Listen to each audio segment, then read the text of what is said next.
Maybe the golden dragon was too bright for him. Mundane sneezed, and at the same time, his sword swung down. Goldie charged right into it. It was an accidental crash. No way, that's insane! The dragon clashed with the sneeze, and the sneeze won? That is what happened.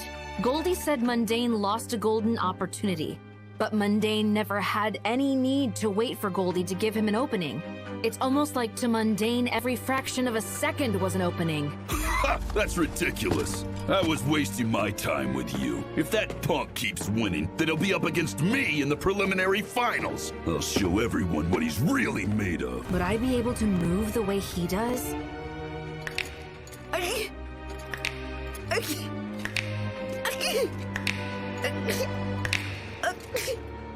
Oh.